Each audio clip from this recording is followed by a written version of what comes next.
Hi കൂട്ടുകാരെ, ചിത്രം വരയ്ക്കാൻ ഇഷ്ടമുള്ള എല്ലാ കൂട്ടുകാർക്കും ഇന്നത്തെ ഈ കൊച്ചു വീഡിയോയിലേക്ക് സ്വാഗതം.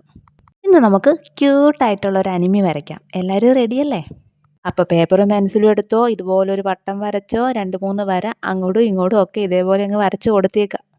ചിത്രം വരയ്ക്കാൻ ഇഷ്ടമുള്ള കൂട്ടുകാർക്ക് ചെറിയൊരു ടിപ്പായാലോ? പേപ്പറിൽ നമ്മൾ പെൻസിൽ കൊണ്ട് വരയ്ക്കുമ്പോൾ നമ്മൾ ശ്രദ്ധിക്കേണ്ട ഒരു കാര്യം എന്ന് വെച്ചിട്ടുണ്ടെങ്കിൽ ഭയങ്കര ഹാർഡായിട്ട് നമ്മൾ ഒരിക്കലും വരയ്ക്കാൻ പാടില്ല. ഫൈനലൈസ് ചെയ്യുമ്പോൾ മാത്രമാണ് നമ്മൾ ഹാർഡായിട്ട് വരയ്ക്കാവുള്ളൂ. വരച്ചു തുടങ്ങുമ്പോൾ ഇടുന്ന പല വരകളും ഇൻ ബിറ്റ്വീൻ നമ്മൾ മായ്ച്ചു കളയേണ്ടതായിട്ട് വരും. അതുകൊണ്ടാണ് ഇങ്ങനെ ചെയ്യണമെന്ന് പറഞ്ഞത്. ഭംഗിയേറിയ വരകൾ കൂടിച്ചേരുമ്പോഴാണല്ലോ ഓരോ ചിത്രവും രൂപം കൊള്ളുന്നത്.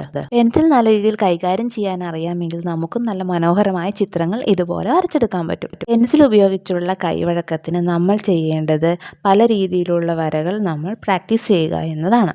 പലതരത്തിലുള്ള സർക്കിൾസും വേവ്സൊക്കെ വരയ്ക്കുന്നതിലൂടെ നമ്മുടെ പെൻസിൽ ഉപയോഗിച്ചിട്ടുള്ള കൈവഴക്കത്തിന് ഒരുപാട് സഹായകമാകും.